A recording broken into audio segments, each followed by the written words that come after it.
राधे राधे, हरे कृष्ण। श्री पुरुषोत्तम भगवान की जय। गंगा दशहरा के इस पावन अवसर पर आप सभी भक्तों को ढेरों शुभकामनाएं। प्रिय श्रोताओं, आज सुनिए पुरुषोत्तम मास महात्म्य का नवा अध्याय। सबसे पहले जान लेते हैं आज के शुभ समय के बारे में। आज दिनांक 25 मई दिन सोमवार है। ब्रह्म मुहूर्त प्रातः 4:09 से 4:57 तक रहेगा। सूर्योदय सुबह 5:46 पर और सूर्यास्त शाम 7:01 पर होगा। अधिक ज्येष्ठ मास के शुक्ल पक्ष की नवमी तिथि प्रातः 4:31 तक रहेगी। उसके पश्चात दशमी तिथि प्रारंभ हो जाएगी। ब्रह्म मुहूर्त में दशमी तिथि होने के कारण आज गंगा दशहरा का पुण्य पर्व मनाया जा रहा है। राहुकाल प्रातः 7:30 से 9 बजे तक रहेगा। अब सुनिए आज का पावन अध्याय। श्री सूत जी बोले, हे मुनियों, नारद जी बड़े आश्चर्य में भरकर मेधावी ऋषि की कन्या का अद्भुत चरित्र पूछने लगे। उन्होंने विनम्र भाव से कहा, हे प्रभु, पिता की मृत्यु के बाद उस कन्या का जीवन कैसे बीता और किस प्रकार उसके जीवन में आगे शुभ परिवर्तन आया, कृपा करके विस्तार से बताए। श्री नारायण बोले, अपने पिता का स्मरण करते हुए वह कन्या दिन रात शोक में डूबी रहती थी। सूने आश्रम में उसका मन भय और दुख से कांपता रहता। उसकी आंखों से अश्रु निरंतर बहते रहते थे और उसका हृदय विरह की अग्नि में जल रहा था। जैसे वन में बिछड़ी हुई हिरनी भयभीत होकर इधर उधर भटकती है, वैसे ही वह भी अपने जीवन का कोई सहारा नहीं देख पा रही थी। वह बार बार सोचती कि अब इस संसार में उसका कौन है। उसी समय उसके शुभ भाग्य के उदय से महान तपस्वी दुर्वासा ऋषि वहां पधारे, जिनके तेज से देवता भी भयभीत हो उठते थे, जिनकी जटाएं प्रचंड अग्नि के समान प्रतीत होती थी और जिनका स्वरूप साक्षात भगवान शंकर जैसा था। भगवान श्री कृष्ण ने युधिष्ठिर से कहा, हे राजन, यही वही दुर्वासा मुनि है जिनकी सेवा कभी माता कुंती ने बाल्यकाल में की थी। प्रसन्न होकर उन्होंने कुंती को दिव्य मंत्र प्रदान किया था। एक समय ऐसा भी आया जब रुक्मिणी सहित मुझे उनके रथ में बैलों के स्थान पर जोता गया और हम दोनों स्वयं रथ खींचते हुए उनके साथ चल रहे थे। मार्ग में अत्यंत प्यास लगने पर जब रुक्मिणी ने मुझसे जल की इच्छा प्रकट की, तब मैंने अपने चरण से पृथ्वी को स्पर्श किया और वहां से भोगवती नदी प्रकट हो गई। उस पवित्र जल से मैंने रुक्मिणी की प्यास बुझाई, परंतु ये देखकर दुर्वासा ऋषि क्रोधित हो उठे। उन्होंने कहा, हे कृष्ण, तुमने स्त्री के प्रेम में पड़कर मेरी आज्ञा का उल्लंघन किया है, इसलिए मैं तुम्हें श्राप देता हूं कि तुम्हारा और रुक्मिणी का वियोग होगा। इस प्रकार उन्होंने भगवान श्री कृष्ण को भी श्राप दे दिया था।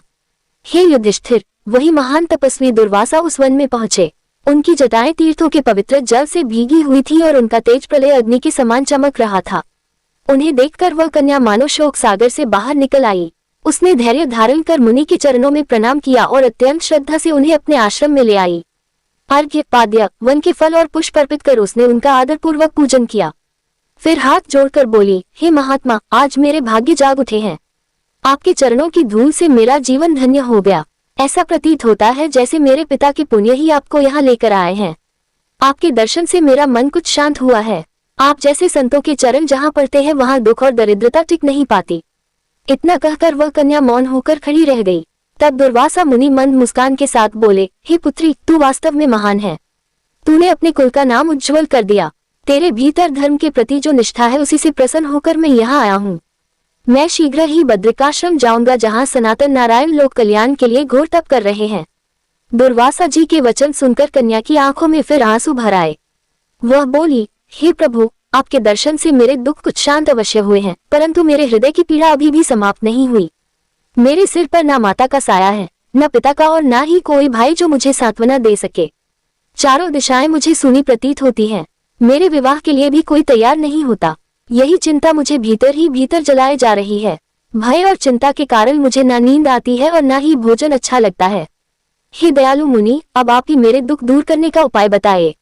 इतना कहकर वह रोने लगी और चुपचाप सिर झुकाकर खड़ी हो गई। उसकी करुण दशा देखकर दुर्वासा मुनि द्रवित हो उठे। उन्होंने मन ही मन उसके कल्याण का उपाय सोचना आरंभ किया और कृपा दृष्टि से उसकी ओर देखा। उसी समय उनके हृदय में एक दिव्य उपाय प्रकट हुआ जिससे उस कन्या का जीवन बदल सकता था। श्री नारायण बोले, हे देवर्षि नारद, उस दुखी कन्या की व्यथा सुनकर दुर्वासा मुनि कुछ समय तक गंभीर चिंतन में डूबे रहे। फिर अत्यंत करुणा के साथ बोले, हे सुभगे, संसार में ऐसा कोई दुख नहीं जिसे भगवान पुरुषोत्तम की कृपा दूर ना कर सके।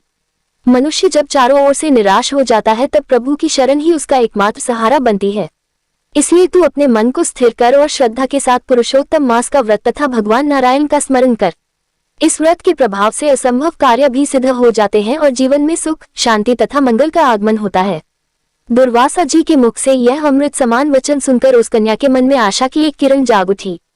वह विनम्र भाव से बोली, हे प्रभु, मैं अज्ञानी स्त्री हूँ, कृपा करके मुझे विस्तार से बताइए कि यह व्रत किस प्रकार किया जाता है और इससे जीव को क्या फल प्राप्त होता है।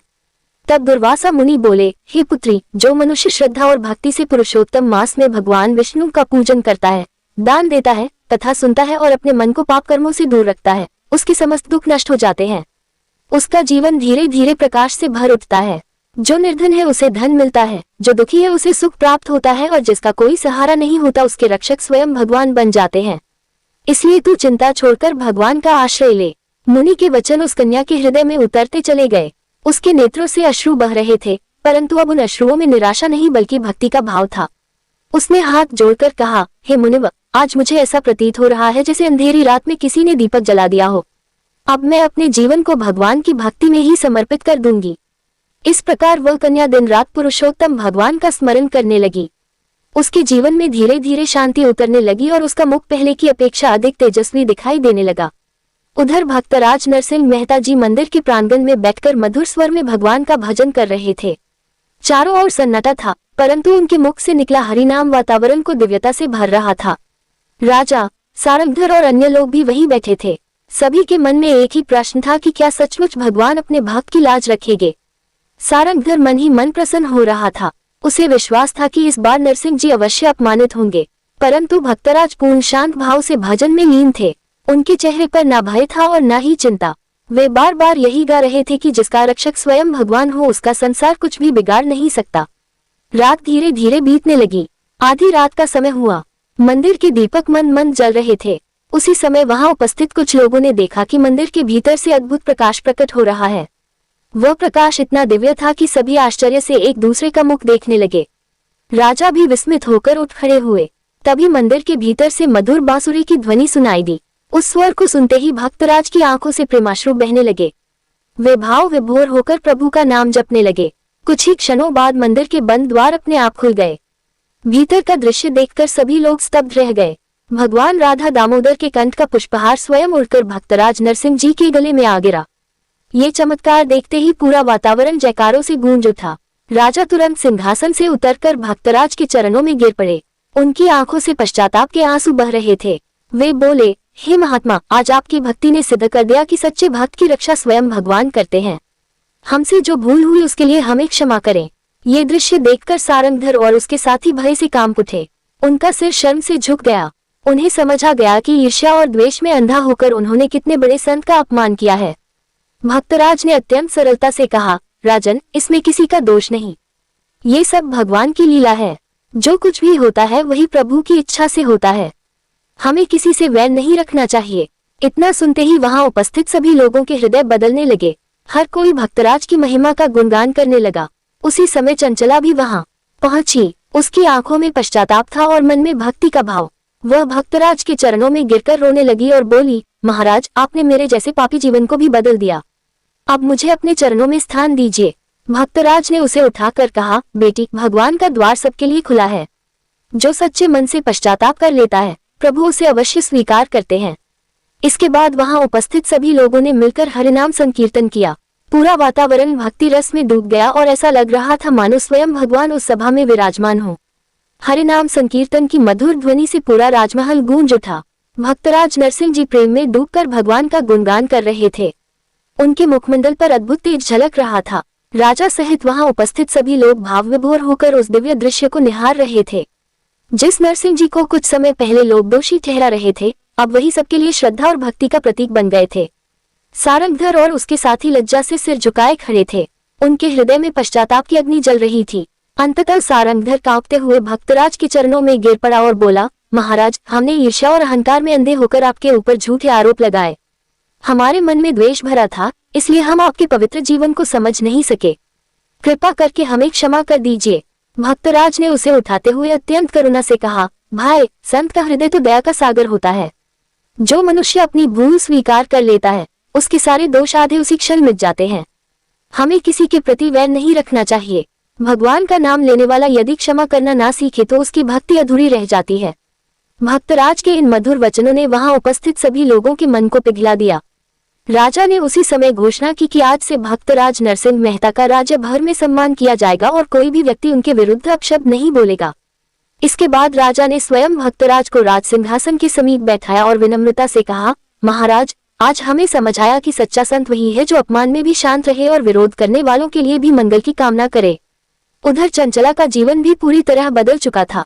जो स्त्री कभी छल और पाप के मार्ग पर चलती थी, अब वही दिन रात भगवान का भजन करने लगी। उसने अपने आभूषण और विलास की वस्तुएं त्याग दी और साध्वी जैसा जीवन अपनाया। नगर के लोग उसके परिवर्तन को देखकर आश्चर्य करते थे।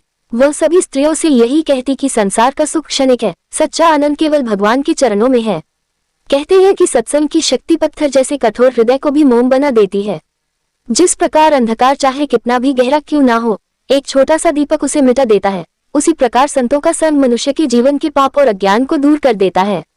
इसलिए मनुष्य को हमेशा अच्छे लोगों की संगति करनी चाहिए और अपने जीवन को भगवान की भक्ति में लगाना चाहिए। इसके बाद भक्तराज नरसिंह जी अपने घर लौट आए। वहां पहुंचकर उन्होंने सबसे पहले भगवान राधेश्याम के चरणों में प्रणाम किया और बोले, हे प्रभु, आपकी कृपा के बिना ये सब संभव नहीं था। आपने ही अपनी दया से अपने भक्त की लाज रखी। ऐसा कहकर वे फिर से भजन में लीन हो गए। उधर पुरुषोत्तम मास का प्रभाव उस मुनि कन्या के जीवन में भी दिखाई देने लगा। वह श्रद्धा और नियम पूर्वक भगवान का व्रत, पूजन और कथा श्रवण करने लगी। उसके मन का भय धीरे धीरे समाप्त होने लगा। एक दिन उसी वन में एक तेजस्वी ऋषिकुमार अपने शिष्यों सहित आया। उसका स्वरूप अत्यंत शांत और दिव्य था। जब उसकी दृष्टि उस कन्या पर पड़ी तो उसने दुर्वासा मुनि से उसके विषय में पूछा। तब दुर्वासा जी ने उस कन्या के गुणों का वर्णन किया और कहा कि यह अत्यंत धर्मपरायण, पवित्र और पतिव्रता स्वभाव वाली है। ये सुनकर उस ऋषिकुमार के मन में उसके प्रति आदर जागा। कुछ समय बाद शुभ मुहूर्त में दोनों का विवाह संपन्न हुआ। विवाह के पश्चात वह कन्या अपने पति के साथ आश्रम में रहने लगी और भगवान की भक्ति में जीवन बिताने लगी। उसके सारे दुख दूर हो गए और उसका जीवन सुख, शांति तथा समृद्धि से भर गया। हे नारद, ये सब पुरुषोत्तम मास के प्रभाव और संतों की कृपा से ही संभव हुआ। जो मनुष्य श्रद्धा से इस महात्म्य को सुनता है, उसके जीवन के दुख धीरे धीरे समाप्त होने लगते हैं और उसके घर में सुख, शांति तथा भगवान की कृपा बनी रहती है। इसलिए इस पवित्र मास में जितना हो सके भगवान का नाम जपना चाहिए, कथा सुननी चाहिए और दया, सेवा तथा भक्ति का मार्ग अपनाना चाहिए। इसके बाद श्री सूत जी बोले, हे मुनियों, जो मनुष्य श्रद्धा और भक्ति भाव से पुरुषोत्तम मास की कथा सुनता है, उसके जीवन के अनेक कष्ट अपने आप दूर होने लगते हैं। भगवान पुरुषोत्तम उस भक्त के ऊपर विशेष कृपा करते हैं और उसके घर में सुख, शांति तथा समृद्धि का वास होता है। इसलिए इस पवित्र मास में क्रोध, अहंकार और छल कपट को त्याग कर भगवान के चरणों में मन लगाना चाहिए। उधर भक्तराज नरसिंह जी की कीर्ति अब दूर दूर तक फैलने लगी थी। लोग उन्हें केवल संत ही नहीं बल्कि भगवान का सच्चा भक्त मानने लगे थे। प्रतिदिन उनके घर भजन और कीर्तन होने लगा। नगर की स्त्री, पुरुष, वृद्ध और बालक सभी प्रेम से वहां एकत्र होते और हरिनाम संकीर्तन में डूब जाते। भक्तराज जब मधुर स्वर में भगवान श्री कृष्ण का गुणगान करते तो सुनने वालों की आंखों से प्रेमाश्रु बहने लगते। उसी नगर में एक अत्यंत धनी व्यापारी रहता था। उसके पास धन की कोई कमी नहीं थी, परंतु उसके मन को कभी शांति नहीं मिलती थी। वह दिन रात धन बढ़ाने की चिंता में डूबा रहता और इसी कारण उसका स्वभाव कठोर हो गया था। जब उसने भक्तराज की महिमा सुनी तो उसके मन में भी उन्हें परखने की इच्छा जागी। वह सोचने लगा कि लोग इन्हें महान संत बताते हैं, परंतु मैं देखूंगा कि वास्तव में इनके भीतर कितना वैराग्य है। एक दिन वह बहुमूल्य वस्त्र और सोने के आभूषण लेकर भक्तराज के पास पहुंचा। उस समय भक्तराज भगवान का भजन कर रहे थे। व्यापारी ने उनके सामने सोने की थाली रख दी और बोला, महाराज, मैं आपकी सेवा में ये छोटी सी भेंट लाया हूँ, कृपा करके इसे स्वीकार करें। भक्तराज ने शांत भाव से उसकी ओर देखा और मुस्कुराकर बोले, भाई, मेरे लिए तो भगवान का नाम ही सबसे बड़ा धन है। मुझे इन वस्तुओं की आवश्यकता नहीं। अगर तुम सच में कुछ दान करना चाहते हो तो किसी भूखे को भोजन कराओ, किसी दुखी की सहायता करो और अपने मन में भगवान के लिए प्रेम जगाओ। व्यापारी यह सुनकर चकित रह गया। उसने सोचा था कि शायद संत इन बहुमूल्य वस्तुओं को देखकर प्रसन्न हो जाएंगे, परंतु यहाँ तो स्थिति ही अलग थी। उसने फिर आग्रह करते हुए कहा, महाराज, कृपा करके इसे मेरी श्रद्धा समझकर स्वीकार कर लीजिए। तब भक्तराज बोले, श्रद्धा वस्तुओं में नहीं, भाव में होती है। अगर मन में दया और विनम्रता नहीं तो सोने के पहाड़ भी भगवान को प्रसन्न नहीं कर सकते। ये संसार क्षणभंगुर है। धन, वैभव और मान सब यही रह जाता है। अंत समय में केवल भगवान का नाम ही जीव के साथ जाता है। व्यापारी के हृदय पर इन वचनों का गहरा प्रभाव पड़ा। उसकी आंखें नम हो गईं। उसने हाथ जोड़कर कहा, महाराज, आज तक मैंने धन को ही सब कुछ समझा, लेकिन आज ज्ञात हुआ कि बिना भक्ति के जीवन खाली है। कृपा करके मुझे भी भगवान की भक्ति का मार्ग बताए। भक्तराज ने उसे प्रेम से अपने पास बैठाया और बोले, प्रतिदिन भगवान का स्मरण करो, सत्य बोलो, किसी का हित मत करो और अपनी कमाई में से कुछ भाग जरूरतमंदों की सेवा में लगाओ। यही सच्ची पूजा है। धीरे धीरे व्यापारी का जीवन भी बदलने लगा। उसका कठोर स्वभाव शांत होने लगा और वह पहले की अपेक्षा अधिक विनम्र हो गया। नगर के लोग उसके इस परिवर्तन को देखकर आश्चर्य करने लगे। इस प्रकार भक्तराज जहाँ भी जाते, लोगों के जीवन में भक्ति और सदाचार का दीप जला देते। उनके मुख से निकला प्रत्येक शब्द लोगों के हृदय को बदल देता था। कहते हैं कि संतों की वाणी में ऐसी शक्ति होती है जो भटके हुए मनुष्य को भी सही मार्ग दिखा देती है। इसलिए मनुष्य को सदैव संतों का आदर करना चाहिए और उनके बताए मार्ग पर चलने का प्रयास करना चाहिए। उधर सीता माता की नित्यनेम कथा भी धीरे धीरे पूरे नगर में फैलने लगी। स्त्रियां प्रातःकाल उठकर स्नान करती, घर की सफाई करती और फिर श्रद्धा से सीता माता की कथा सुनती। जिस घर में ये कथा होती वहां का वातावरण शांत और मंगलमय बना रहता। लोग कहते कि जहां प्रभु श्री राम और माता जानकी का स्मरण होता है वहां दरिद्रता और क्लेश अधिक समय तक टिक नहीं पाते। एक दिन वही पड़ोसन जिसने पहले कथा सुनी थी अत्यंत प्रसन्न होकर सास बहू के घर आई और बोली, बहन, सचमुच इस कथा का प्रभाव अद्भुत है। पहले मेरे घर में हर समय कलह रहता था, परंतु जब से मैंने श्रद्धा से नित्यनेम आरंभ किया है तब से घर में शांति रहने लगी है। बच्चों का मन भी भक्ति में लगने लगा है। ये सुनकर सास बोली, बहन, भगवान का नाम कभी व्यर्थ नहीं जाता। जो सच्चे मन से प्रभु को याद करता है उसके जीवन में धीरे धीरे सुख और संतोष का प्रकाश फैलने लगता है। फिर सभी स्त्रियां मिलकर प्रेम से बोलने लगी, श्री सीता रामचंद्र भगवान की जय। सभी स्त्रियां प्रेम और भक्ति के साथ सीता माता का स्मरण करने लगी। उस मोहल्ले में अब प्रतिदिन प्रभु नाम की ध्वनि सुनाई देने लगी थी। जहां पहले छोटी छोटी बातों पर झगड़े होते थे वहां अब प्रेम और अपनापन दिखाई देने लगा। लोग एक दूसरे की सहायता करने लगे और घरों में सुख शांति का वातावरण बनने लगा। कहते हैं कि जिस स्थान पर भगवान का नाम लिया जाता है वहां नकारात्मकता अधिक समय तक टिक नहीं पाती। धीरे धीरे उस नगर में नित्यनेम की कथा का इतना प्रभाव बढ़ा कि दूर दूर से लोग उसे सुनने आने लगे। कोई संतान सुख की कामना से कथा सुनता, कोई घर की शांति के लिए और कोई अपने मन की व्याकुलता मिटाने के लिए। जो भी श्रद्धा और विश्वास से कथा सुनता उसके जीवन में किसी न किसी रूप में परिवर्तन अवश्य आने लगता। एक दिन उसी नगर में एक अत्यंत दुखी स्त्री आई। उसके पति का व्यापार नष्ट हो चुका था और घर की स्थिति बहुत खराब हो गई थी। वह रोते हुए सास बहू के पास पहुंची और बोली, बहन, मैंने सुना है कि सीता माता की कथा सुनने से जीवन के कष्ट दूर हो जाते हैं। कृपा करके मुझे भी यह कथा सुनाइए।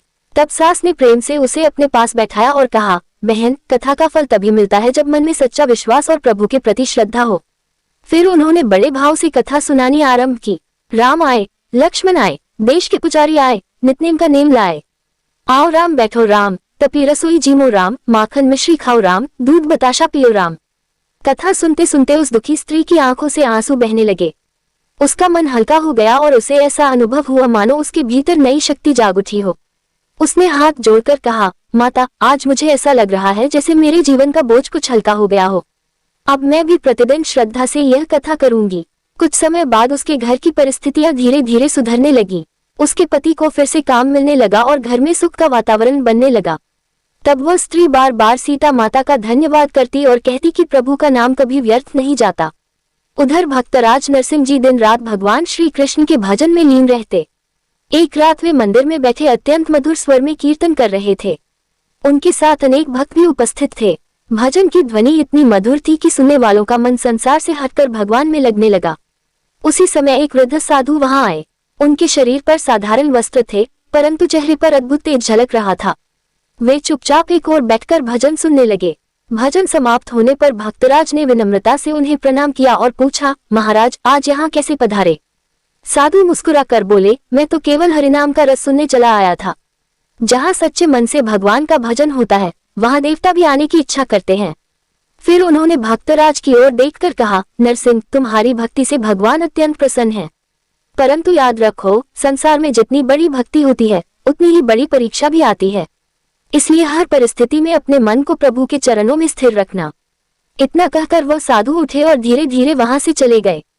भक्तराज देर तक उन्हें जाते हुए देखते रहे। उनके मन में बार बार वही वचन गूंज रहे थे कि सच्ची भक्ति की राह में परीक्षा अवश्य आती है। इसके बाद भक्तराज ने भक्तों की ओर देखकर कहा, भाइयों, मनुष्य को सुख में भगवान को भूलना नहीं चाहिए और दुख में भगवान पर संदेह नहीं करना चाहिए। जो हर परिस्थिति में प्रभु पर विश्वास बनाए रखता है, अंत में विजय उसी की होती है। ये संसार बदलता रहता है, लेकिन भगवान का नाम और उनकी कृपा सदा अटल रहती है। इसलिए जीवन में चाहे कितनी भी कठिनाई क्यों ना आए, प्रभु का स्मरण कभी मत छोड़ो। इतना कहकर भक्तराज ने पुनः करताल उठाए और बड़े प्रेम से हरिनाम संकीर्तन आरंभ कर दिया।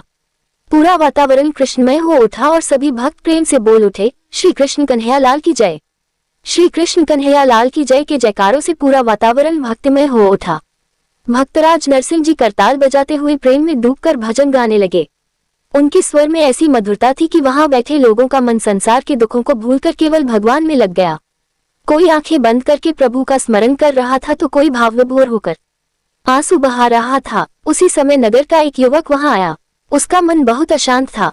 व्यापार में हानि होने के कारण वह निराशा में डूब चुका था। उसने कई स्थानों पर सहायता मांगी, परंतु कहीं से भी उसे शांति नहीं मिली। जब उसने भक्तराज की महिमा सुनी तो वह उनके पास चला आया। भजन समाप्त होने पर वह उनके चरणों में गिर पड़ा और रोते हुए बोला, महाराज, मेरा जीवन दुखों से भर गया है। न मन को शांति मिलती है और न ही किसी कार्य में सफलता। कृपा करके मुझे ऐसा मार्ग बताइए जिससे मेरे जीवन में भी सुख आ सके। भक्तराज ने बड़े प्रेम से उसे उठाया और अपने पास बैठाकर बोले, पुत्र, मनुष्य जब केवल संसार के सहारे जीना चाहता है तब दुख उसे जल्दी घेर लेते हैं, लेकिन जो भगवान को अपना आधार बना लेता है उसके लिए कठिन समय भी आसान हो जाता है। दुख आने पर घबराना नहीं चाहिए, क्योंकि कई बार भगवान मनुष्य को दुख देकर उसके भीतर छिपी शक्ति को जगाते हैं। युवक ध्यान से उनकी बातें सुनने लगा। तब भक्तराज बोले, मनुष्य को कभी अधर्म और छल का मार्ग नहीं अपनाना चाहिए। थोड़े समय का लाभ भले मिल जाए, परंतु अंत में उसका परिणाम दुखी होता है। सत्य, भक्ति और धैर्य यही जीवन के सबसे बड़े सहारे हैं। जो व्यक्ति हर परिस्थिति में भगवान का नाम लेता रहता है, उसके भीतर ऐसी शक्ति उत्पन्न हो जाती है कि बड़े से बड़ा संकट भी उसे तोड़ नहीं पाता। युवक की आंखों से आंसू बहने लगे। उसने कहा, महाराज, आज तक मैं केवल धन कमाने में लगा रहा। मैंने कभी भगवान का स्मरण नहीं किया। अब मुझे समझ आया कि बिना भक्ति के मन को शांति नहीं मिल सकती। तब भक्तराज बोले, आज से प्रतिदिन प्रभु का नाम लो। सुबह उठकर भगवान को प्रणाम करो। किसी का दिल मत दुखाओ और अपने कर्म ईमानदारी से करो। धीरे धीरे तुम्हारे जीवन के मार्ग खुलने लगेंगे। भगवान देर करते हैं, परंतु अपने भक्त को कभी छोड़ते नहीं। युवक ने हाथ जोड़कर प्रणाम किया और मन ही मन निश्चय किया कि अब वह अपना जीवन बदल देगा। उधर नगर में पुरुषोत्तम मास की महिमा और भी फैलने लगी थी। लोग प्रातःकाल नदी में स्नान करते, दान देते, कथा सुनते और भगवान विष्णु का स्मरण करते। मंदिरों में दीपक जलते और हर ओर भक्ति का वातावरण दिखाई देता। कहते हैं कि उस समय नगर में ऐसा लगने लगा था मानो स्वयं भगवान की कृपा वहां बरस रही हो। एक दिन वही मुनि कन्या अपने पति के साथ दुर्वासा ऋषि के दर्शन करने पहुंची। उसके चेहरे पर अब दुख का कोई चिन्ह नहीं था। वह अत्यंत प्रसन्न और तेजस्वी दिखाई दे रही थी। उसने मुनि के चरणों में गिरकर कहा, प्रभु, आपकी कृपा और पुरुषोत्तम भगवान के व्रत के प्रभाव से मेरा जीवन बदल गया। जो मैं कभी निराशा में डूबी रहती थी, आज वही सुख और शांति का अनुभव कर रही हूँ। दुर्वासा जी प्रसन्न होकर बोले, पुत्री, ये सब भगवान की कृपा और तुम्हारी श्रद्धा का फल है। मनुष्य अगर सच्चे मन से प्रभु का आश्रय ले ले तो उसका जीवन अवश्य बदलता है। इसलिए कभी भी भगवान के प्रति अपना विश्वास कमजोर मत होने देना। इसके बाद दुर्वासा मुनि ने वहां उपस्थित सभी लोगों को उपदेश देते हुए कहा, ये संसार परिवर्तनशील है। यहाँ सुख और दुख दोनों आते जाते रहते हैं। जो मनुष्य केवल संसार पर भरोसा करता है वह छोटी सी विपत्ति में टूट जाता है, लेकिन जो भगवान पर विश्वास रखता है उसके भीतर धैर्य बना रहता है। इसलिए हर परिस्थिति में प्रभु का नाम लेते रहना चाहिए। भगवान का स्मरण मनुष्य के जीवन का सबसे बड़ा धन है। मुनि के इन वचनों को सुनकर सभी लोग भावविभोर हो उठे। वहां उपस्थित ऋषि, मुनि और भक्तजन एक स्वर में भगवान पुरुषोत्तम का नाम लेने लगे। पूरा वातावरण हरिनाम से गूंज उठा और ऐसा प्रतीत होने लगा मानो देवता भी उस पावन सभा में उपस्थित होकर भगवान की महिमा का श्रवण कर रहे हों। हरिनाम की पवित्र ध्वनि से वह पूरा वन और आश्रम क्षेत्र गूंज उठा। सभी ऋषि और भक्तजन भगवान पुरुषोत्तम की महिमा का गान कर रहे थे। उस समय वातावरण इतना शांत और दिव्य था कि प्रत्येक व्यक्ति के मन में भक्ति का भाव जाग उठा। दुर्वासा मुनि ने सभी को आशीर्वाद दिया और कहा, जो मनुष्य श्रद्धा से भगवान का स्मरण करता है उसके जीवन के बड़े से बड़े संकट भी धीरे धीरे समाप्त हो जाते हैं। इसलिए कभी भी भक्ति का मार्ग मत छोड़ना। उधर भक्तराज नरसिंह जी के घर प्रतिदिन कीर्तन और सत्संग होने लगा था। नगर के लोग अब उन्हें केवल संत ही नहीं बल्कि भगवान का प्रिय भक्त मानने लगे थे। उनके दर्शन के लिए दूर दूर से लोग आने लगे। कोई अपने दुख लेकर आता, कोई मन की शांति पाने के लिए और कोई केवल उनके भजन सुनने के लिए। भक्तराज सभी को प्रेम और समान दृष्टि से देखते। उनके लिए अमीर और गरीब में कोई भेद नहीं था। एक दिन एक वृद्धा कांपते हुए कदमों से उनके पास आई। उसके वस्त्र पुराने थे और आंखों में दुख साफ दिखाई दे रहा था। उसने रोते हुए कहा, महाराज, मेरे घर में खाने तक को अन्न नहीं बचा, मेरा कोई सहारा भी नहीं है, अब मैं क्या करूं? भक्तराज ने करुणा से उसकी ओर देखा। उसी समय उन्होंने अपने पास रखा थोड़ा सा अन्न और वस्त्र उस वृद्धा को दे दिया। वहां बैठे कुछ लोगों ने आश्चर्य से कहा, महाराज, आपके पास स्वयं बहुत अधिक नहीं है, फिर भी आपने सब कुछ दे दिया। तब भक्तराज मुस्कुराकर बोले, जो भूखी को भोजन देता है उसकी सहायता स्वयं भगवान करते हैं। धन और वस्तुएं हमेशा अपने पास रखने से नहीं बढ़ती, बल्कि दया और सेवा में लगाने से उनका पुण्य कई गुना बढ़ जाता है। ये सुनकर वहां बैठे सभी लोगों का हृदय भावुक हो उठा। वृद्धा बार बार भगवान और भक्तराज को आशीर्वाद देने लगी। कहते हैं कि संतों का हृदय मक्खन से भी अधिक कोमल होता है। वे दूसरों का दुख देखकर स्वयं व्याकुल हो उठते हैं, इसलिए भगवान भी ऐसे भक्तों पर सदैव कृपा करते हैं। उसी रात भक्तराज भगवान श्री कृष्ण का स्मरण करते हुए विश्राम कर रहे थे। तभी उन्हें स्वप्न में अद्भुत दर्शन हुए। उन्होंने देखा कि एक दिव्य प्रकाश चारों ओर फैल रहा है और उस प्रकाश के बीच स्वयं भगवान श्री कृष्ण मुस्कुराते हुए खड़े हैं। उनके हाथ में बांसुरी थी और मुख पर अलौकिक तेज झलक रहा था। भगवान ने प्रेम से कहा, नरसिंह, तुम अपने जीवन में इसी प्रकार दया, भक्ति और सेवा का मार्ग बनाए रखना। जो दूसरों के दुख दूर करने का प्रयास करता है उसके सारे दुख मैं स्वयं हल लेता हूँ। इतना कहकर भगवान अंतर्धान हो गए। भक्तराज की आंख खुली तो उनका हृदय आनंद से भर उठा। उनकी आंखों से प्रेमाश्रु बहने लगे। प्रातःकाल जब भक्तजन वहां एकत्र हुए तब भक्तराज ने सभी से कहा, भाइयों, मनुष्य का जीवन तभी सफल होता है जब उसमें दया, सेवा और भगवान का स्मरण हो। केवल अपने सुख के लिए जीना तो पशु भी जानते हैं, लेकिन जो दूसरों के जीवन में भी प्रकाश फैलाए वही सच्चा मनुष्य कहलाता है। इसी प्रकार सीता माता की नित्यनेम कथा का प्रभाव भी निरंतर बढ़ता जा रहा था।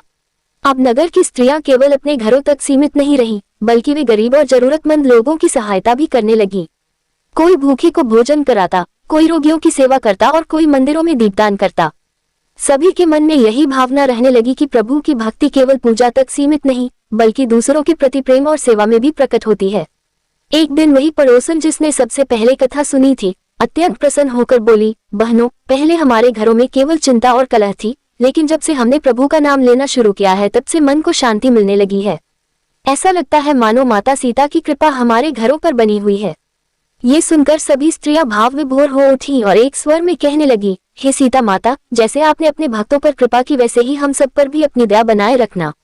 इसके बाद सभी ने मिलकर प्रेम से श्री राम और माता जानकी का स्मरण किया। पूरा वातावरण राम नाम से गूंज उठा और वहां उपस्थित प्रत्येक व्यक्ति के मन में अद्भुत शांति का अनुभव होने लगा। राम नाम की मधुर ध्वनि से पूरा वातावरण पवित्र हो उठा। स्त्रियां, बच्चे और वृद्ध सभी बड़े प्रेम से भगवान श्री राम और माता जानकी का स्मरण कर रहे थे। उस दिन नगर में ऐसा प्रतीत हो रहा था मानो हर घर में भक्ति का दीप जल उठा हो। लोगों के मन से धीरे धीरे ईर्ष्या, क्रोध और कलह दूर होने लगे थे। जहां पहले छोटी छोटी बातों पर विवाद होता था, वहां प्रेम और मधुरता दिखाई देने लगी। उधर भक्तराज नरसिंह जी भी दिन रात प्रभु भक्ति में लीन रहते। वे जहां बैठते वही भजन और सत्संग का वातावरण बन जाता। उनके पास आने वाला कोई भी व्यक्ति खाली हाथ नहीं लौटता। किसी को वे भगवान का नाम दे देते, किसी को धैर्य का उपदेश और किसी को सेवा का मार्ग। एक दिन एक युवा ब्राह्मण उनके पास आया। उसके चेहरे पर चिंता स्पष्ट दिखाई दे रही थी। उसने हाथ जोड़कर कहा, महाराज, मैं शास्त्रों का अध्ययन तो बहुत करता हूँ, परंतु मेरे मन को शांति नहीं मिलती। जितना अधिक पढ़ता हूँ उतना ही मन उलझता जाता है। कृपा करके बताए कि सच्चा ज्ञान क्या है। भक्तराज मुस्कुराए और बोले, पुत्र, केवल शब्दों का ज्ञान ही सच्चा ज्ञान नहीं होता। यदि शास्त्र पढ़ने के बाद भी मन में अहंकार, क्रोध और अशांति बनी रही तो वह ज्ञान अधूरा है। सच्चा ज्ञान वही है जो मनुष्य के भीतर विनम्रता, दया और भगवान के प्रति प्रेम उत्पन्न करे। ब्राह्मण ध्यानपूर्वक उनकी बातें सुनने लगा। तब भक्तराज ने आगे कहा, जैसे दीपक स्वयं जलकर दूसरों को प्रकाश देता है, वैसे ही ज्ञानी मनुष्य का जीवन भी दूसरों के लिए प्रेरणा बनना चाहिए। केवल वाद विवाद और तर्क करने से आत्मा को शांति नहीं मिलती। जब मनुष्य अपने भीतर भगवान का अनुभव करने लगता है तभी उसके जीवन में वास्तविक आनंद आता है। ब्राह्मण की आंखें भर आईं। उसने कहा, महाराज, आज मुझे समझ आया कि मैंने केवल पुस्तकों का ज्ञान पाया था, परंतु भक्ति और विनम्रता का महत्व नहीं समझा। कृपा करके मुझे भी भगवान की भक्ति का मार्ग बताए।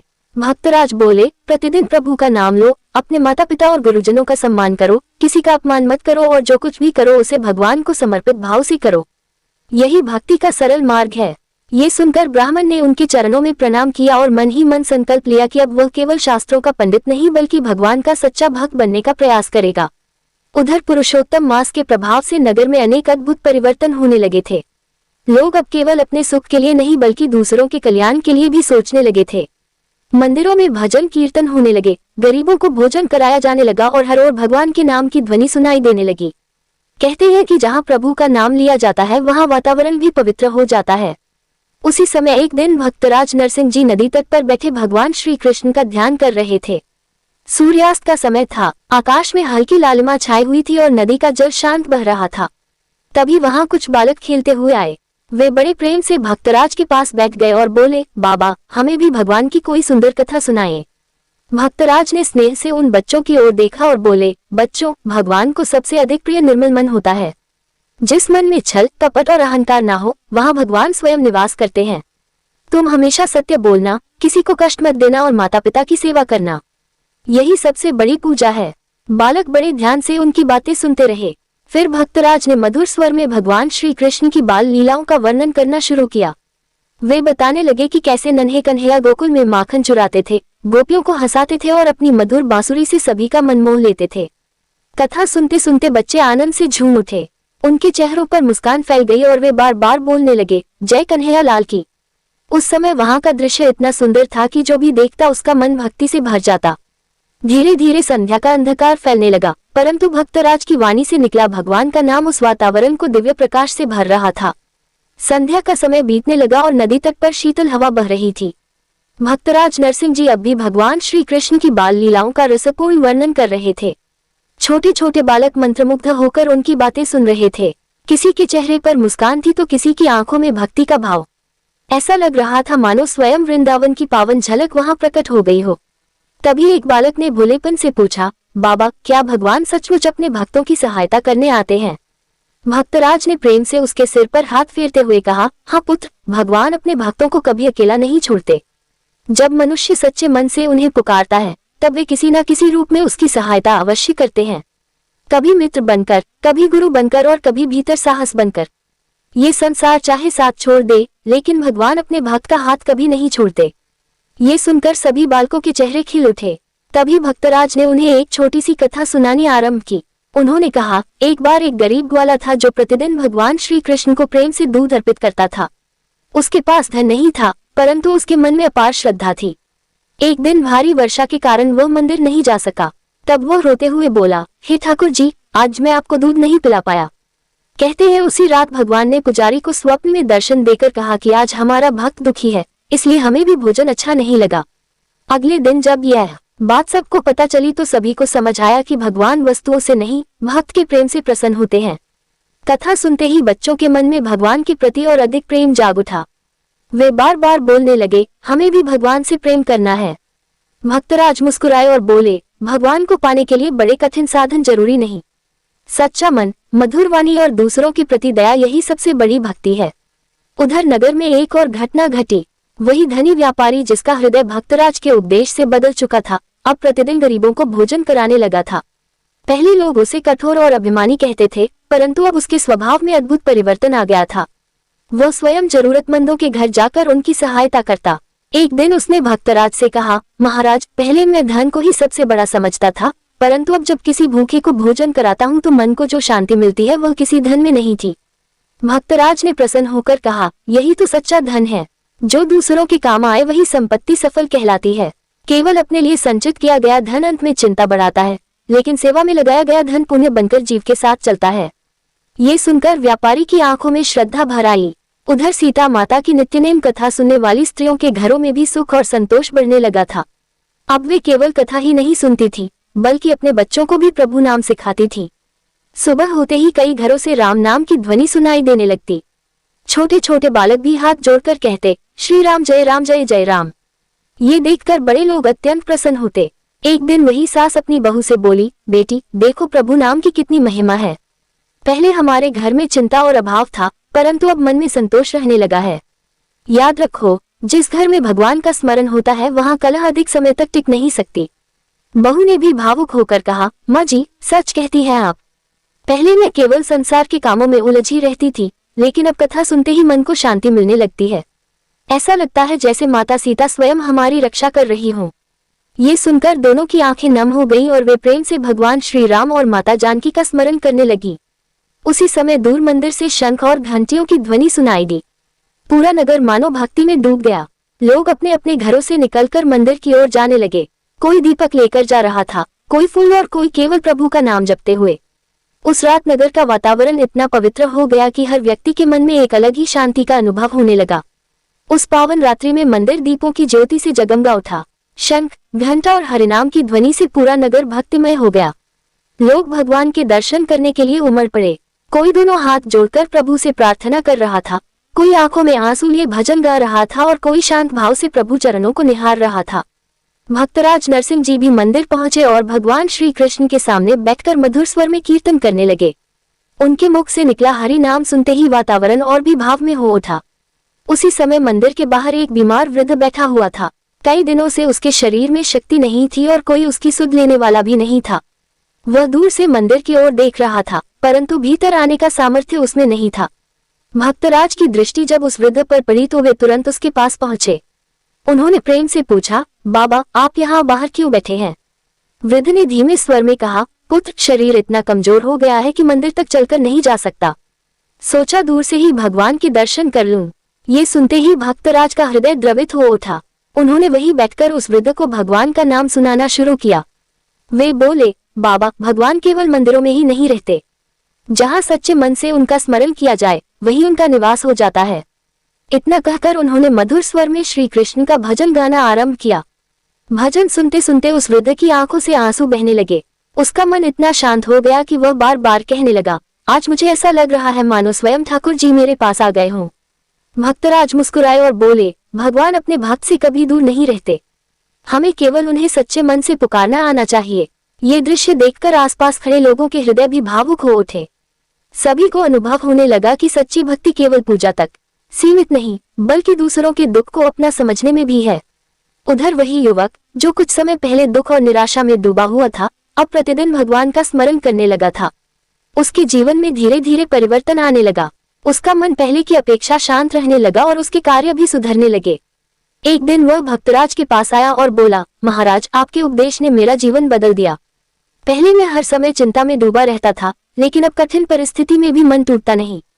भक्तराज ने कहा, पुत्र, जब मनुष्य भगवान पर भरोसा करना सीख जाता है तब भय धीरे धीरे समाप्त होने लगता है। प्रभु पर विश्वास रखने वाला व्यक्ति कभी अकेला नहीं रहता। इसके बाद भक्तराज ने वहां उपस्थित लोगों को समझाते हुए कहा, मनुष्य को जीवन में दो बातों को कभी नहीं भूलना चाहिए। पहली, भगवान का स्मरण और दूसरी, दूसरों के प्रति दया। जिसके भीतर ये दोनों गुण आ जाते हैं उसका जीवन अपने आप सुंदर बन जाता है। धन, मान और वैभव कुछ समय के लिए सुख दे सकते हैं, परंतु स्थायी शांति केवल भक्ति और सेवा से ही मिलती है। उधर पुरुषोत्तम मास का अंतिम समय धीरे धीरे निकट आने लगा था। नगर के लोग अधिक श्रद्धा से पूजा, दान और कथा करने लगे।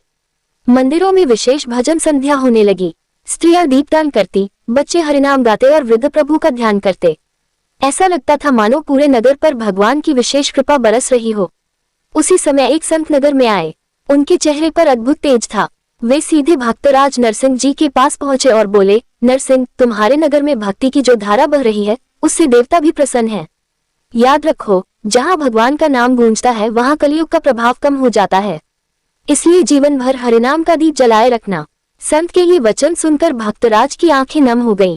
उन्होंने विनम्रता से कहा, महाराज, ये सब प्रभु की कृपा है। हम तो केवल उनके नाम का सहारा लेकर जीवन जी रहे हैं। इतना कहकर वे पुनः करताल उठाकर भजन करने लगे और पूरा मंदिर एक स्वर में गूंज उठा, बोलो श्री कृष्ण भगवान की जय, सीताराम जी की जय, पुरुषोत्तम भगवान की जय। पुरुषोत्तम भगवान की जय के जयकारों से मंदिर गूंज उठा।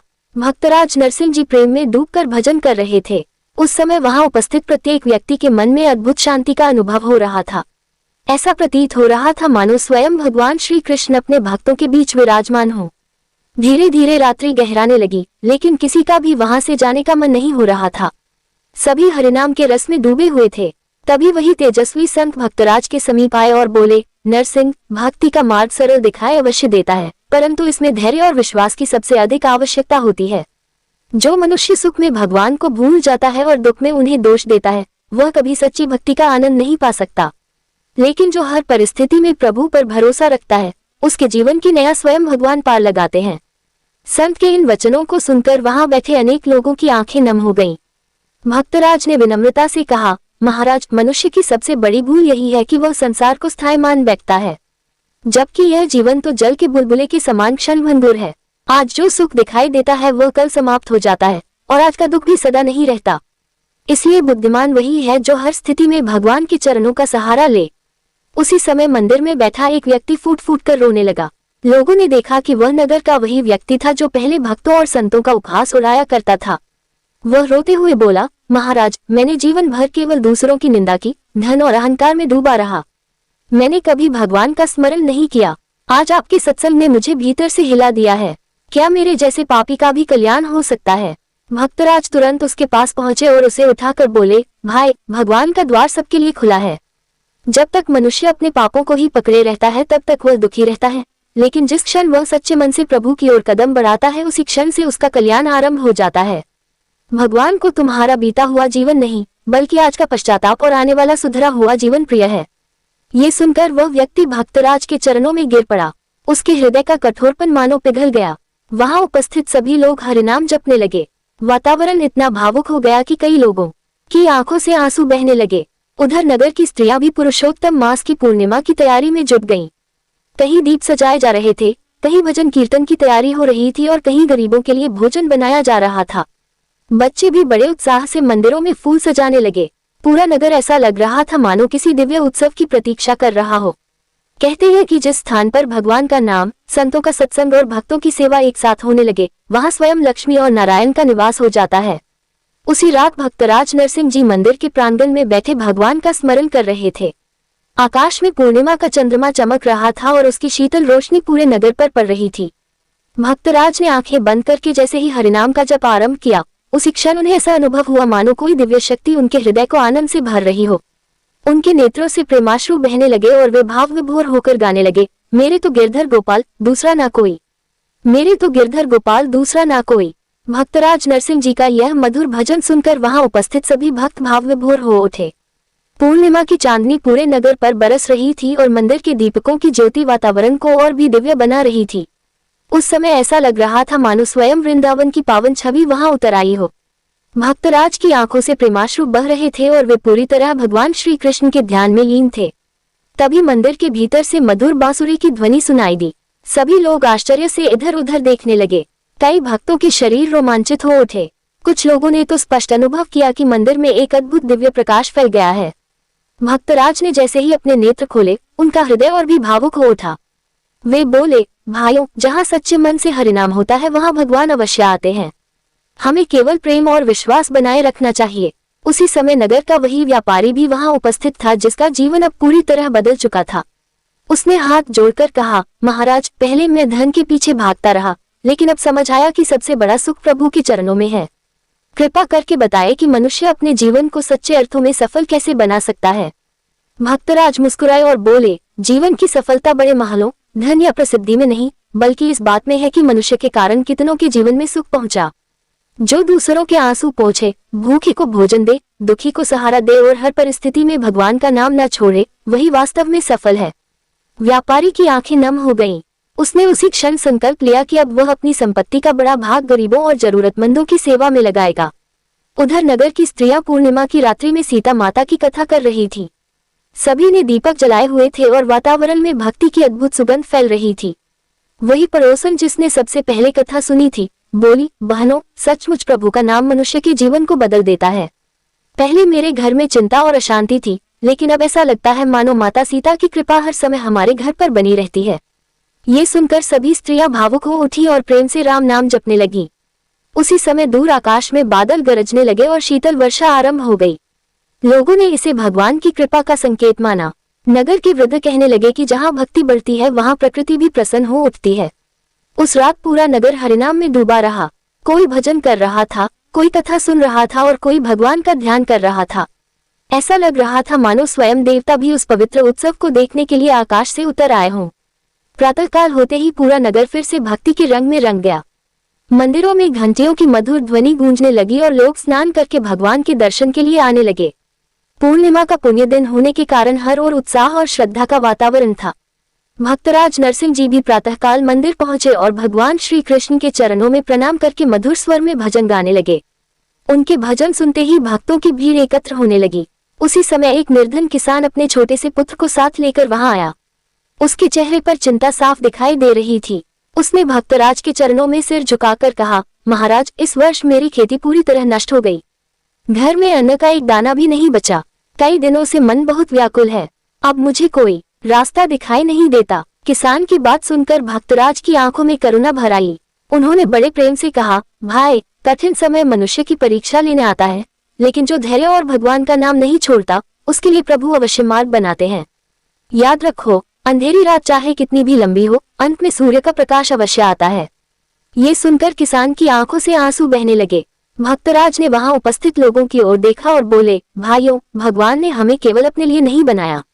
यदि हमारे आसपास कोई दुखी हो और हम उसकी सहायता कर सके तो वही सबसे बड़ा पुण्य है। इतना सुनते ही कई लोग आगे आए। किसी ने अन्न दिया, किसी ने वस्त्र और किसी ने धन। थोड़ी ही देर में उस किसान की आवश्यकता से अधिक सामग्री एकत्र हो गई। किसान भावुक होकर बोला, महाराज, आज मैंने अपनी आंखों से देखा कि भगवान अपने भक्तों की सहायता कैसे करते हैं। भक्तराज मुस्कुराए और बोले, भगवान स्वयं तो हर जगह प्रकट नहीं होते, इसलिए वे दया और सेवा के रूप में लोगों के हृदय में उतरते हैं। उधर नगर के बच्चे भी मंदिर में भजन गा रहे थे। उनके बोले स्वर सुनकर सभी प्रसन्न हो रहे थे। एक छोटा बालक भगवान श्री कृष्ण की मूर्ति के सामने खड़ा होकर बोला, ठाकुर जी, जैसे आपने सुदामा जी की सहायता की थी, वैसे ही सब दुखियों की रक्षा करना। उसकी मासूम प्रार्थना सुनकर कई लोगों की आंखें नम हो गईं। भक्तराज ने उस बालक को अपने पास बुलाया और कहा, पुत्र, भगवान को सबसे प्रिय निष्कपट प्रेम होता है। तुम्हारे जैसे निर्मल मन वाले बच्चों की पुकार प्रभु अवश्य सुनते हैं। उसी समय मंदिर के बाहर अचानक तेज हवा चलने लगी और आकाश में बादल छा गए। कुछ ही देर में हल्की वर्षा आरंभ हो गई। लोग इसे भगवान की कृपा मानकर आनंदित हो उठे। नगर के वृद्ध कहने लगे कि यह वर्षा आने वाले सुख और समृद्धि का संकेत है। वर्षा की बूंदों के बीच मंदिर में हरिनाम संकीर्तन और भी तेज हो गया। भक्तराज करताल बजाकर गा रहे थे और सभी भक्त प्रेम से उनके साथ नाम जप रहे थे। वातावरण इतना दिव्य हो गया कि कई लोगों को ऐसा अनुभव होने लगा मानो स्वयं भगवान श्री कृष्ण उस सभा में उपस्थित होकर अपने भक्तों का कीर्तन सुन रहे हों। उसी समय वही तेजस्वी संत पुनः वहां आए और भक्तराज से बोले, नरसिंह, तुम्हारी भक्ति ने इस नगर के लोगों के हृदय बदल दिए हैं। याद रखो, संसार में सबसे बड़ा चमत्कार किसी का भाग्य बदलना नहीं, बल्कि उसके मन को भगवान की ओर मोड़ देना है। संत के ये वचन सुनकर भक्तराज ने विनम्रता से सिर झुका लिया। उनकी आंखों से प्रेमाश्रु बहने लगे और वे धीमे स्वर में बोले, प्रभु की कृपा के बिना एक पत्ता भी नहीं हिल सकता। हम सब तो केवल उनके हाथों की कठपुतली हैं। इतना कहकर उन्होंने फिर से भजन आरंभ किया और पूरा मंदिर एक स्वर में गूंज उठा, बोलो राधे कृष्ण भगवान की जय, बोलो राधे कृष्ण भगवान की जय। जयकारों की ध्वनि से पूरा मंदिर गूंज उठा। वर्षा अब धीरे धीरे थम चुकी थी और वातावरण में मिट्टी की भीनी सुगंध फैल गई थी। भक्तराज नरसिंह जी भगवान के सम्मुख बैठे हुए मधुर स्वर में भजन गा रहे थे। उनके चेहरे पर अद्भुत शांति और आनंद दिखाई दे रहा था। वहां उपस्थित सभी भक्त भक्ति रस में डूब चुके थे। उसी समय मंदिर के द्वार पर एक वृद्धा कांपते हुए कदमों से भीतर आई। उसके वस्त्र पुराने थे और चेहरा अत्यंत कमजोर दिखाई दे रहा था। वह धीरे धीरे चलती हुई भगवान के सामने पहुंची और रोते हुए बोली, हे ठाकुर जी, अब मेरा इस संसार में कोई सहारा नहीं बचा। मेरा पुत्र मुझे छोड़कर दूर चला गया और कई दिनों से मुझे भोजन भी ठीक से नहीं मिला। इतना कहकर वह वहीं बैठकर रोने लगी। वृद्धा की करुण पुकार सुनकर मंदिर का वातावरण भावुक हो उठा। भक्तराज तुरंत उसके पास पहुंचे और बड़े प्रेम से बोले, माता, जहां भगवान का नाम लिया जाता है वहां कोई भी अकेला नहीं रहता। आपने आज प्रभु के द्वार पर कदम रखा है, अब चिंता छोड़ दीजिए। इतना कहकर उन्होंने भक्तों से कहा कि पहले माता को भोजन कराया जाए। कुछ ही क्षणों में भक्तजन प्रेम से भोजन और जल ले आए। वृद्धा की आंखों से आंसू बहने लगे। वह बार बार भगवान को धन्यवाद देने लगी। भोजन करने के बाद उसके चेहरे पर अद्भुत शांति दिखाई देने लगी। भक्तराज ने कहा, माता, जीवन में चाहे कितनी भी कठिनाइयां क्यों ना आए, लेकिन भगवान पर विश्वास कभी मत छोड़ना। दुख के बाद सुख अवश्य आता है। ये संसार परिवर्तनशील है, यहाँ कोई स्थिति हमेशा एक जैसी नहीं रहती। भक्तराज के ये वचन सुनकर वहां बैठे अनेक लोगों के मन को भी बड़ी शांति मिली। उसी समय नगर का एक युवक दौड़ता हुआ मंदिर में आया। उसके हाथ में एक छोटी सी पोटली थी। उसने भक्तराज के चरणों में वह पोटली रखते हुए कहा, महाराज, पहले मैं अपने धन को केवल अपने सुख के लिए बचाकर रखता था, लेकिन अब समझ आया है कि सच्चा आनंद बांटने में है। कृपा करके इसे जरूरतमंदों की सेवा में लगा दीजिए। भक्तराज ने प्रसन्न होकर कहा, पुत्र, दान वही श्रेष्ठ है जो अहंकार रहित होकर किया जाए। जो मनुष्य बिना किसी स्वार्थ के दूसरों की सहायता करता है, उसके जीवन में भगवान की कृपा अपने आप बरसने लगती है। उधर स्त्रियां भी मंदिर के एक कोने में बैठकर सीता माता की महिमा गा रही थी। वे प्रेम से कह रही थी कि जिस घर में प्रभु का स्मरण होता है वहां दरिद्रता और भय अधिक समय तक नहीं टिकते। छोटे छोटे बालक भी उनके साथ राम नाम जप रहे थे। पूरा वातावरण इतना पवित्र हो गया कि लोगों के मन से चिंता और भय मानो दूर होने लगे। तभी वही तेजस्वी संत पुनः बोले, सुनो भक्तों, मनुष्य का सबसे बड़ा धन उसका विश्वास है। यदि विश्वास टूट जाए तो संसार का सारा वैभव भी व्यर्थ है। लेकिन जिसके हृदय में प्रभु के प्रति श्रद्धा जीवित रहती है, उसका जीवन कभी अंधकार में नहीं डूबता। संत के ये वचन सुनकर सभी भक्त ध्यानपूर्वक उनकी ओर देखने लगे। संत आगे बोले, ये जीवन क्षणभंगुर है। धन, यश और शरीर सब यही रह जाएंगे। केवल भगवान का नाम और अच्छे कर्म ही जीव के साथ चलते हैं। इसलिए हर दिन ऐसा जीवन जियो कि किसी के चेहरे पर मुस्कान आ सके और किसी दुखी को सहारा मिल सके। इतना सुनते ही पूरा मंदिर हरिनाम से गूंज उठा। भक्तराज ने करताल उठाए और भावपूर्ण स्वर में गाने लगे, श्री कृष्ण गोविंद हरे मुरारी, हे नाथ नारायण वासुदेवा। भक्त भी उनके साथ उसी प्रेम में डूबकर भजन गाने लगे।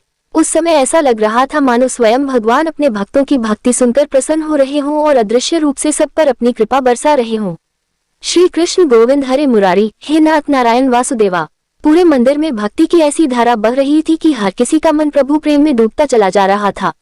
दीपकों की लौ शांत हवा में धीरे धीरे लहरा रही थी और भगवान श्री कृष्ण की मनोहर मूर्ति पर पड़ती ज्योति वातावरण को और भी अलौकिक बना रही थी। भक्तराज नरसिंह जी आंखें बंद किए भजन में लीन थे। तभी अचानक मंदिर के गर्भगृह से एक सुगंधित मंद पवन बहने लगी। उपस्थित भक्तों को ऐसा अनुभव हुआ मानो किसी अदृश्य शक्ति ने पूरे वातावरण को आनंद से भर दिया हो। कई भक्त भावविभोर होकर रोने लगे। कोई प्रभु नाम जप रहा था तो कोई हाथ जोड़कर मौन खड़ा था। उसी समय मंदिर के बाहर से घोड़ों की टापों की आवाज सुनाई दी। नगर का एक सैनिक तेजी से मंदिर की ओर आया। उसके चेहरे पर घबराहट साफ दिखाई दे रही थी। उसने आते ही राजा को प्रणाम किया, जो उस समय भक्तराज के पास बैठे हुए थे, और बोला, महाराज, नगर के बाहर नदी का जल अचानक बहुत बढ़ गया है। कई झोपड़ियां पानी में डूबने लगी हैं और लोग भयभीत होकर सहायता मांग रहे हैं। ये सुनते ही वहां उपस्थित लोगों में चिंता फैल गई। लेकिन भक्तराज शांत भाव से बोले, भय मत करो। संकट के समय धैर्य और भगवान का नाम सबसे बड़ा सहारा होता है। फिर उन्होंने तुरंत कुछ युवकों को साथ लिया और स्वयं नदी की ओर चल पड़े। नगर के अनेक लोग भी उनके पीछे पीछे जाने लगे। जब वे नदी तट पर पहुंचे तो देखा कि कई गरीब परिवार भय से कांप रहे हैं। बच्चे रो रहे थे और स्त्रियां भगवान को पुकार रही थी। नदी का जल तेजी से बढ़ रहा था। भक्तराज ने सबको धैर्य बंधाते हुए कहा, कोई भी घबराए नहीं।